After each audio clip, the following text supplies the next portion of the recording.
Soy Daniel Pernas de DPS Trading y aquí estamos con un nuevo vídeo resumen. El próximo miércoles día 31 va a tener lugar la reunión de la Fed, una reunión donde no se esperan cambios en los tipos de interés, pero vamos a ver si Powell da más pistas de cara a concretar cuándo se va a producir la primera ansiada bajada de tipos. Ahora mismo, si nos vamos a la herramienta de CME Group que nos indica las probabilidades de bajar tipos, ya vemos que de cara a esta reunión únicamente hay un 2,6% de probabilidades de bajada de tipos. Si nos vamos a la siguiente de marzo, la probabilidad de bajar tipos ahora mismo sería de un 49,3%. Ojo, estas probabilidades son cambiantes porque si te acuerdas, hace un mes la probabilidad de bajar tipos en marzo estaba en más de un 80%. A finales del año pasado, de hecho, comentábamos que el mercado estaba descontando 6 bajadas de tipos para el año 2024. Mucha bajada de tipos me parece a mí. Como siempre, estas probabilidades son cambiantes y se van ajustando a los nuevos datos, así que va a ser importante la reunión de la Fed de cara a concretar un poquito más la fecha de la primera bajada de tipos. ¿Por qué esto es importante? Bueno, vamos a ver aquí las estadísticas. Tenemos aquí una diapositiva muy potente de Ryan Detrick, fuente Carson Investment Research, y esta es muy interesante porque te muestra los rendimientos en el S&P 500 después de una primera bajada de tipos en los 10 últimos ciclos de bajadas. Si nos fijamos en la rentabilidad a los 12 meses, la rentabilidad de cara a un año, la media de rentabilidad sería del 8%. Con un 80% de casos positivos.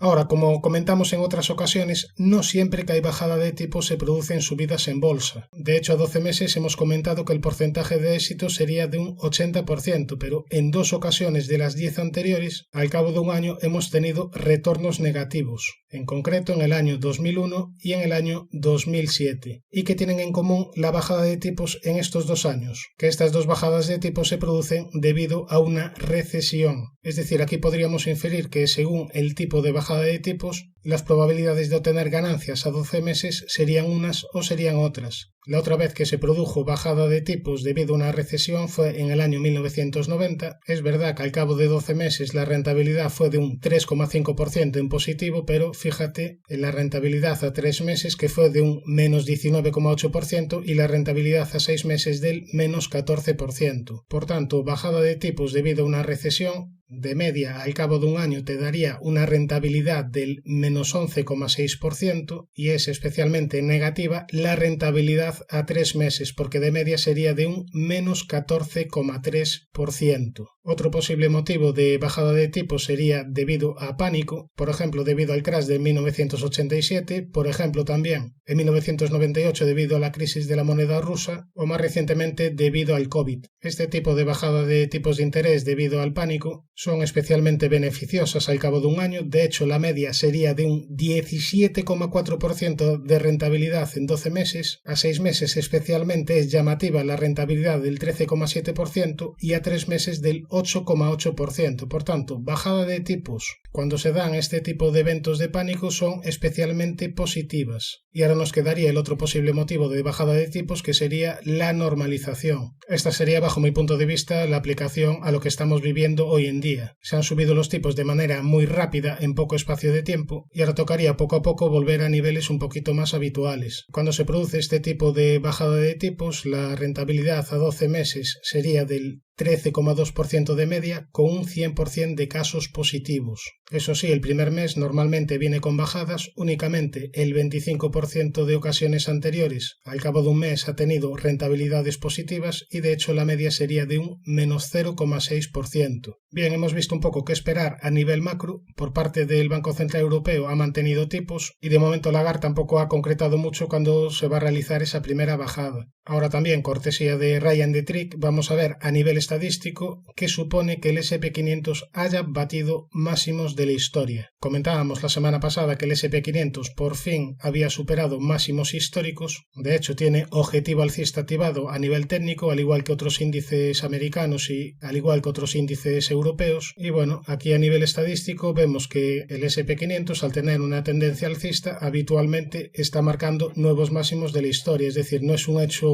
raro, es un hecho habitual, y si nos fijamos en la rentabilidad a 12 meses, pues estaría bastante en paralelo con la media histórica, es decir, no nos daría demasiada información. Pero ojo, porque esta última superación de máximos históricos no se produce en un momento cualquiera, sino que se produce después de un año sin haberse producido nuevos máximos.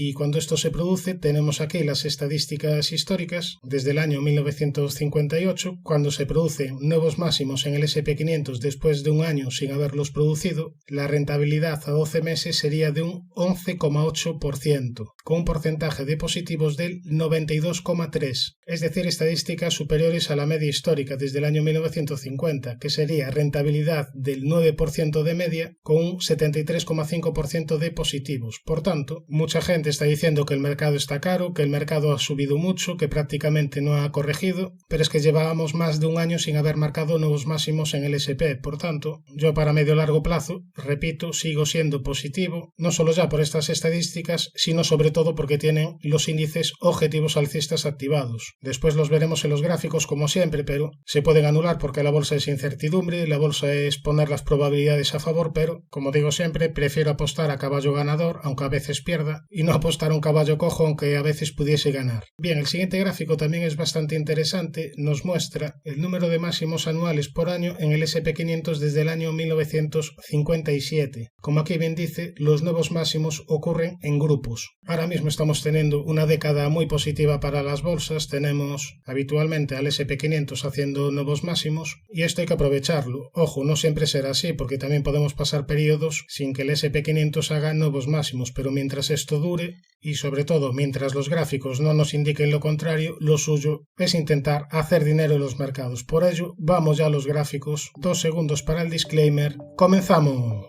Como siempre, vamos a empezar por el Nasdaq 100, índice tecnológico que tiene buen aspecto técnico, prácticamente en máximos de la historia. Es verdad que esta semana, las últimas sesiones, le ha costado un poquito subir con las subidas, pero es que bueno, tampoco va a subir vertical hasta el infinito. De vez en cuando tiene que consolidar un poquito. Por tanto, buen aspecto técnico del Nasdaq 100 con única resistencia por el camino, los máximos de esta semana en los 17.665 y primera zona de posible soporte de cortísimo plazo los 16.980, los 16.190, la zona de la media, el hueco alcista y los 14.058 puntos. Nos vamos a pasar al SP500. Por cierto, sois muchos los que me decís que desayunáis con mis vídeos, así que mucho provecho tanto para el desayuno como para el vídeo. Bien, ahora sí, nos pasamos al SP500. Bien, pues SP500 en máximos de la historia con un objetivo alcista pendiente de largo plazo por segundo impulso. Este objetivo sería hacia la zona de los 6.050 puntos. No tiene ninguna resistencia por el camino, por tanto, más allá de posibles correcciones de corto plazo, lo más probable es que a medio largo plazo lo haga bien. Como primera zona de cortísimo plazo de soporte tendríamos los 4.690, después los 4.607, la zona de la media y los 4.103.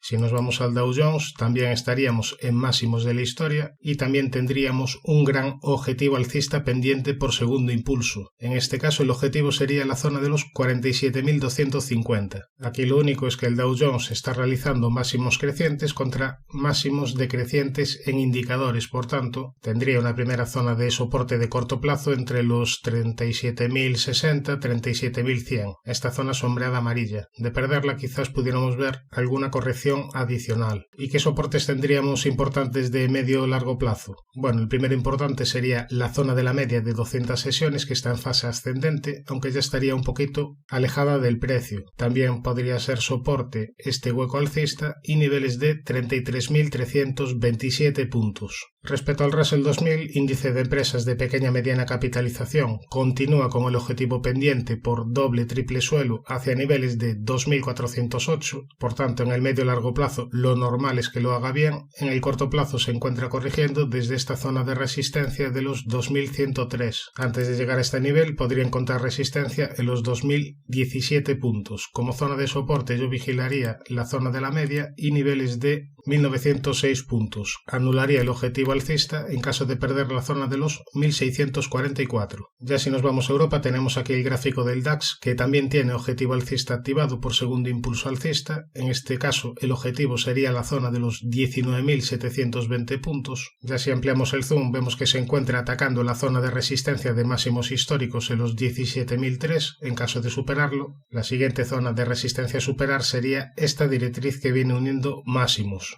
Como zona de soporte de corto plazo tendríamos los 16.345. En caso de perder este nivel probablemente tuviésemos alguna corrección adicional de corto plazo, aunque para medio y largo plazo soy bastante positivo porque, repito, tiene este objetivo alcista activado y no solo en el DAX, sino que también en otros índices. Ya zona de soporte importante de medio y largo plazo, los 14.630 puntos. Si nos vamos al Eurostoxx, también tendría activado objetivo por segundo impulso alcista, en este caso hacia niveles de 5.300 puntos, y esta semana habría superado una zona de resistencia importante, esta zona sombreada en el entorno de los 4.573. Por tanto, buen aspecto técnico del Eurostoxx, animado por compañías como ASML Holding o Louis Vuitton, que analizaremos en el apartado de acciones, y aquí tendríamos como soportes de cortísimo plazo los 4.380, la zona de la media, y los 3.993 puntos. Nos vamos al IBEX, índice español, que continúa consolidando un poquito la fuerte subida previa desde los 8.879 hacia niveles de 10.301. Tendría primera zona de soporte los 9.746 y la zona de la media, niveles Fibonacci de esta última subida y los propios 8.879. Nos vamos al índice francés CAC, aquí tenemos el gráfico con buen aspecto técnico mientras no pierda niveles de 6.773. Esta semana ha dejado el viernes un importante hueco alcista y ahora mismo con estas subidas estaría en las inmediaciones de la única zona de resistencia que tiene, los 7.654. Como zona de soporte tendríamos el propio hueco alcista, los 7.281 y ya para medio y largo plazo los 6.773 puntos. Nos vamos al MIP, índice italiano, que en las últimas semanas se encuentra muy lateral pero que tiene objetivo alcista de medio plazo activado. Objetivo de medio y largo plazo hacia niveles de 33.900 puntos por segundo impulso alcista. Tendría primera zona de soporte los 29.900, los 29.757, zona de la media, directriz alcista y 27.078 puntos. Ahora vamos a ver la situación del Hang Seng, gráfico semanal, donde tenemos aquí una zona de soporte muy importante en este entorno entre los 14.650 y 14.850. De momento desde aquí ha reaccionado al alza y aquí hay que comentar que el pasado día 17 se produjo una señal consistente en que el Hang Seng marcó el mínimo de 52 semanas con ninguna acción avanzando. Desde el año 1997 se produjeron 15 señales de este tipo y en el 87% de estas señales a 12 meses hemos tenido retornos positivos, con una media de rentabilidad a 12 meses del 23,8%, es decir, es una señal bastante potente. Aquí tenemos las señales anteriores marcadas en el gráfico con puntos rojos. No siempre, pero muchas veces coincide en zona de mínimos. No sucedió, por ejemplo, en esta ocasión, donde tuvimos caídas importantes a continuación de la señal, pero a 12 meses, fíjate que ninguna de estas señales ha tenido caídas importantes. La peor señal se produjo en 1997 con una caída del menos 2,5% a 12 meses. Volviendo al gráfico, por tanto, tenemos aquí una zona de resistencia importante. No sería de extrañar una continuidad del rebote, si bien en gráfico semanal tenemos una zona de resistencia muy importante en la media de 200 sesiones semanal que está en fase descendente. Si nos vamos a un gráfico diario, podríamos encontrar resistencia en esta directriz que une máximos, en la zona de la media de 200 sesiones y en esta zona pivote en el entorno de los 17.075. Para mí personalmente no me parece una señal suficiente para invertir en el Hang Seng, pero el dato está ahí. Ahora, si trazamos una paralela, hasta prácticamente nos podría salir un canal descendente. Ahora, si nos vamos a ver el otro índice, el CSI 300 chino, vemos que el precio está reaccionando desde una zona pivote importante, esta zona pivote dinámica conformada por la directriz dibujada en color azul. Aquí ha dejado dos velas semanales interesantes, veremos si tiene algún tipo de continuidad, porque también te había dejado dos velas interesantes antes y a partir de ahí vinieron caídas. Quizás pudiéramos tener un rebote, al menos hacia la zona sombreada amarilla, que sería la primera zona de resistencia importante, zona de los 3.508. Después, como siguiente zona a batir, tendríamos esta doble directriz que viene uniendo máximos y la media de 200 sesiones. Ya si nos vamos al VIX, índice de volatilidad, aquí tenemos el gráfico con zona de resistencia en la media de 200 sesiones que está en fase descendente y niveles de 15,55. Primera zona de soporte, esta directriz que viene uniendo mínimos, los 12,10 y los 11,61. En el apartado de acciones vamos a empezar por una clásica de este canal, Louis Vuitton, que sabéis que para medio y largo plazo me parece una compañía muy interesante y por eso le estamos haciendo bastante seguimiento. De hecho, la he incorporado en el especial oportunidades para 2024. Aquí lo último que decíamos hace un par de semanas es que estábamos en una zona de soporte importante, en esta zona sombreada amarilla. Comentábamos que si desde aquí venía una recuperación y superaba los 755,3, mejoraba claramente el aspecto técnico. Pues bien, con la presentación de resultados se ha producido este importante hueco alcista y se ha producido también la superación de la resistencia. Por tanto, ha mejorado claramente el aspecto técnico, además con un fuerte volumen. Incluso podríamos marcar objetivo por doble suelo con divergencia hacia niveles de 855 euros aproximadamente. Además, no solo ha subido Louis Vuitton, sino que otras compañías de lujo también han tenido un buen comportamiento. Por tanto, posibles correcciones de corto plazo aparte, todo apunta a continuidad de las subidas. Zona de soporte importante los 644 euros y después ya niveles de 523,10. Además, si nos vamos a un gráfico semanal, fíjate la vela potente que nos ha dejado esta semana, vela sobre la media de 200 sesiones y con la comentada divergencia en indicadores. Louis Vuitton con aspecto técnico mejorado, nos vamos a ver ahora a ASML Holding. Aquí hace un par de semanas, si recuerdas, estábamos más o menos por estos niveles de 647 aproximadamente. Decía que había que vigilar un rango lateral, aquí dibujado en color amarillo, que si rompía por la parte alta activaba objetivo alcista y si rompía por la parte baja activaba objetivo bajista. ¿Qué te decía que era lo más probable? Personalmente me parecía bastante más probable que rompiese por arriba. ¿Por qué? Porque si nos íbamos al gráfico semanal, aquí tenía activada una divergencia alcista que tenía pendiente hacia niveles de 735, una divergencia que ya estaría cumplida. Volviendo al gráfico diario, pues podemos ver que el objetivo que tiene pendiente por canal lateral sería la zona de los 841 euros aproximadamente. Aún le quedaría un poquito para llegar a este objetivo. Tendría primera zona de soporte el hueco alcista, la zona de la media y después ya muy alejados los 533 euros. ¿Comprar ahora estos niveles? El momento era antes, ahora estaríamos llegando tarde a la fiesta. A veces me decís en comentarios, coméntanos oportunidades, no sé qué tal. Yo cuando veo una oportunidad la comento en los resúmenes, no me guardo nada. Por ejemplo, estas dos compañías, Louis Vuitton y ASML Holding, las vimos hace un par de semanas. Bueno, Louis Vuitton quizás esté ahora con mejor timing que ASML Holding, lo cual no quiere decir que ASML Holding tenga que caer. De hecho, todavía le falta un poquito para el objetivo y aquí estamos hablando de un objetivo mínimo. Podría perfectamente seguir con las subidas. Eso sí, tiene la media de 200 sesiones ya un poquito alejada. Ahora nos vamos a ver la situación de una compañía que me habéis pedido, Carvana, una compañía que había sufrido mucho desde los $376 hacia niveles de 3,55. Esto evidentemente no es una señal muy positiva. Caídas de más de un 98% no es poca broma, por lo que hay que tener cuidado en invertir en este tipo de compañías. Ahora, técnicamente, tendría activado un objetivo por hombro, cabeza-hombro invertido hacia niveles de 108,40, aunque fue activar el objetivo y a partir de ahí venirse abajo. Tendría primera zona de soporte la media y la directriz que viene uniendo mínimos. Anularía el objetivo en caso de perder los 25,09. Aquí el problema es que no estamos ante una compañía especialmente potente. De hecho, de momento todavía no da beneficios. Aquí lo vemos, Operating Income todos los años en rojo. A mí me gusta invertir en compañías más consolidadas. Además tiene otro efecto que no me gusta nada, que sería este. Cada año va aumentando las acciones en circulación, es decir, cada año va diluyendo al accionista y además el aumento no es poco. Fíjate, en 2019 aumentó un 55%, en 2020 un 38%, 2021 un 27%, 2022 un 22%. Es verdad que con este incremento de acciones se está financiando el incremento de ventas, pero esto de momento no se está traduciendo en un mayor beneficio. Por tanto, objetivo por hombro, cabeza, hombro invertido sí, pero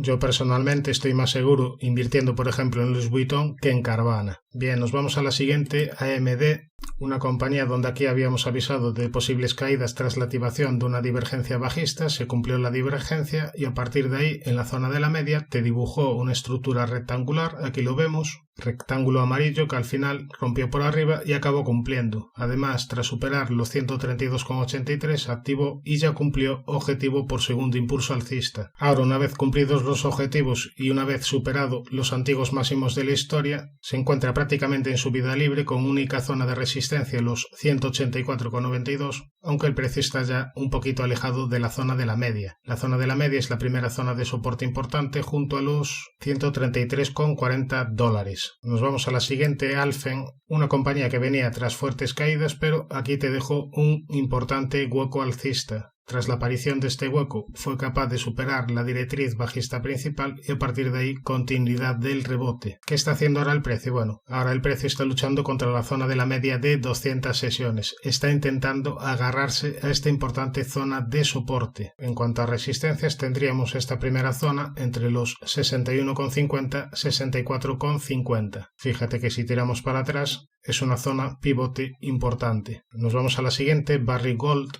una compañía que si la vemos con poco zoom, vemos que está cotizando a niveles de 1997 aproximadamente, es decir, prácticamente en 25 o 30 años no ha hecho absolutamente nada. Este tipo de compañías se pueden aprovechar, bajo mi punto de vista, para algún rebote puntual, y es que tienen bastante volatilidad, pero yo al menos para meterme en este tipo de compañías les exijo que tengan objetivos claros. Es decir, yo por ejemplo a Louis Vuitton les exijo menos que a esta compañía. Para meterme en una minera de oro les exijo que que active objetivos clarísimos para poder plantearme algún tipo de estrategia. ¿Tiene ahora mismo objetivos clarísimos Barrick Gold? Yo personalmente no los veo. Aquí lo que podemos marcar son zonas de soportes y resistencias. Como primera zona de resistencia tendríamos esta directriz que viene uniendo máximos y niveles de 20,49. Primera zona de soporte, la directriz que viene uniendo mínimos y la zona sombreada entre los 12,85 y 13,74. Nos vamos a la siguiente, Argan, Bolsa de Nueva York, cotización en dólares. Tenemos aquí el gráfico con un precio cotizando a niveles del año 2016. Soy bastante insistente en ello. Hay que ver el gráfico con perspectiva y bueno, aquí en el largo plazo no lo ha hecho demasiado bien. Ahora, en el corto plazo se encuentra en tendencia alcista e incluso podríamos marcar una especie de canal ascendente aquí dibujado en color negro. Tendría primera zona de soporte la media y después la directriz que une mínimos junto a niveles de 39,48. Si pierde los 39,48 dólares estaría activando una estructura de doble techo. Como primera zona de resistencia tendríamos los 46,50 y después niveles de 48,19. Volvemos para Europa, vamos a ver una acción interesante de Italian Sea Group, una compañía que se encuentra en tendencia alcista, realizando mínimos y máximos crecientes e incluso tendría activado un objetivo por segundo impulso hacia niveles de 11,50 euros. La media de 200 sesiones empieza a girarse al alza y aquí ya funcionó de soporte. La media de 200 sería la primera zona de soporte importante junto a niveles de 8,34. Después ya soporte importante de medio a largo plazo los 6,70. Estos últimos mínimos relevantes. Nos vamos a ver la acción española CIE Automotive, que técnicamente continúa con el objetivo activado por triángulo hacia niveles de 32,66, aunque desde que perdió la zona sombreada, desde que perdió los 25,92, está teniendo un peor comportamiento relativo que otras compañías. ¿Cuándo mejoraría el gráfico? En caso de superar la zona sombreada amarilla entre los 25,92 y 26,22. Empeoraría el aspecto técnico en caso de perder los 23,29, en caso de perder estos últimos mínimos. Si nos vamos a un gráfico semanal, vemos que está cerca de la media de 200 sesiones, veremos si desde aquí viene la recuperación. Nos vamos a la siguiente, Cloudflare, una compañía que viene tras fuertes caídas, aunque está intentando una reestructuración. Y es que aquí te ha dejado una zona de mínimos bastante interesante, entre los 37,37, 39,90 dólares. Aquí el problema es que estamos ante una compañía tipo Carvana. Con tipo Carvana me refiero a que de momento no da beneficios y está ampliando el número de acciones en circulación, con lo cual está diluyendo al accionista. Por tanto, habría que estudiarla más a nivel fundamental. A mí me gusta ir a lo fácil. Bien, pues técnicamente lo dicho, parece que quiere reestructurarse, ha superado la importante resistencia de los 80,99 e incluso podríamos hablar aquí de objetivo por suelo. Tiene una primera zona de soporte importante en este entorno de los 74,37, perder este nivel sería negativo para corto plazo. También podría encontrar soporte en la zona de la media, en los 53,88 y en los comentados 37,37. Zona de resistencia en los 87,50 $27,17. Nos vamos a la siguiente, PepsiCo. En este caso vamos a ver gráfico semanal, donde podemos apreciar una caída desde los 192,66 hacia niveles de 154,65, una caída de aproximadamente un 20%. Si las comparamos con caídas anteriores, anteriormente en el coronavirus tuvimos una caída del 29%, aquí una caída del 20%, del 22% y en la importante caída de 2008 del 40%. Por tanto, no es una compañía que normalmente corrija mucho, una corrección del 19-20% ya empieza a ser una corrección bastante importante y si la pillas a un buen nivel quizás pudiera ser interesante. A mí personalmente me gusta entrar con compañías con objetivos activados, en este caso no tenemos ningún objetivo pendiente y si nos vamos a un gráfico diario, aquí vemos que la media de 200 sesiones en diario está en fase descendente, no así en semanal que hemos visto que está en fase ascendente, por lo que como bien dijo quien me pidió esta compañía, pues bueno, está un poquito aburrida. Tendría primera zona de soporte los 164,36 y después los 154,65. A mí personalmente no me interesa mucho, pero es que perfectamente pudiera desde aquí recuperarse, perfectamente podría superar la directriz que viene uniendo máximos y los 175,20, no lo descarto para nada, al igual que tampoco descarto que pudiera perder zona de soporte e ir a visitar estos antiguos mínimos. No lo sé, no lo veo excesivamente claro. Repito, me gusta entrar con objetivos alcistas activados y ya depende un poco de tu plan de inversión. Revisa por qué has entrado en el valor. Si tus motivos siguen vigentes, ten paciencia y espera que se revalorice la acción, pero por el contrario, si las razones por las que has entrado ya no son válidas, pues salte del valor. Esto un poquito es para todos, es decir, tú cuando entras en un valor tienes que saber por qué entras, sobre todo para estos casos, sobre todo para casos de incertidumbre. Es siempre bueno tener un plan y cuando hay incertidumbre, sobre todo es siempre bueno revisar el plan y aplicarlo. Nos vamos a la siguiente, ticker SHLS, Scholz Technologies, que no sé cómo estará a nivel fundamental, pero a nivel técnico de momento no está dando grandes alegrías. De momento tiene la media de 200 sesiones en fase descendente, esta sería la primera zona de resistencia, junto a la zona sombreada amarilla, zona entre los 17,35 y 18,95. Como zona de soporte vigilaría los 12,11 y niveles de 9,58. Nos vamos a Teleperformance, una compañía que tuvo fuertes caídas desde los 391 hacia niveles de 96,62 y una compañía que ahora en el corto plazo está intentando una recuperación. Veremos ahora si la media de 200 sesiones es capaz de girarse al alza y empieza a actuar de soporte. Ahora en esta recuperación pues tiene bastantes obstáculos. El primero sería completar este antiguo hueco bajista, después una zona de resistencia importante sería esta zona sombreada amarilla en el entorno de los 163,65 y si reducimos el zoom tiene una zona de resistencia importante en la directriz bajista principal que viene uniendo máximos. Bien, nos vamos a ver ahora el gráfico del euro dólar. Recientemente hice una encuesta en el canal para ver si os interesaba más analizar el euro dólar, materias primas o criptomonedas y bueno, ha estado un poquito parejo la encuesta. Así que como la semana pasada vimos criptomonedas, en esta vamos a ver euro dólar y materias primas. Vamos a empezar por el euro dólar. Aquí tenemos el gráfico. En los últimos meses está muy aburrido, muy lateral. Este sería el gráfico diario con la media de 200 sesiones plana y si nos vamos a un gráfico semanal vemos que el precio se encuentra luchando contra la media de 200 sesiones que está en fase descendente. Esta sería la primera zona de resistencia junto a los 1,1150. Después, como zona de resistencia tendríamos los 1,1276. Primera zona de soporte los 1,0725 y los 1,0448. Nos vamos ahora a ver la situación del dólar. ¿Qué digo del dólar? La situación del oro. Ya estoy teniendo un poquito de cansancio. Son las 6:36 de la mañana. Estoy a punto de terminar el vídeo. Lo estoy deseando porque ya tengo hambre y también necesito mi desayuno. Bueno, tenemos aquí el gráfico del oro que cumplió objetivo por segundo impulso alcista, después te dejó esta vela con sombra superior que marcaba resistencia en los 2145, a partir de ahí consolidación y ahora tiene primera zona de soporte la media y niveles de 1972, primera zona de resistencia los 2087 y los 2145. También podríamos marcar resistencia en esta directriz que viene uniendo máximos. En caso de superar la directriz quizás pudiéramos tener un rebote adicional. Respecto a la plata, decíamos que en esta zona de resistencia te había dejado una vela peligrosa. A partir de esta vela el precio ha venido consolidando. En esta consolidación de momento ha respetado el nivel de soporte de los 21,88. En caso de perder de 21,88, la siguiente zona de referencia estaría en los 20,68. Como zona de resistencia, si trazamos una directriz que une máximos, ya habríamos superado la directriz. Después tendríamos como resistencia la zona de la media, los 23.50, niveles entre 24.50 y 24.60 y después ya muy importantes para medio y largo plazo, niveles entre 25.92 y 26.13, esta zona sombreada amarilla. Respecto al petróleo Brent, esta semana hemos tenido subidas. Con estas subidas se está atacando la zona de resistencia de la media de 200 sesiones, que está bastante plana en gráfico diario. En caso de superarla, la siguiente zona de resistencia la tendría en los 84,50 y después tendría como zona de resistencia dinámica esta directriz que antes funcionaba de soporte y aquí ya te frenó las subidas en el petróleo.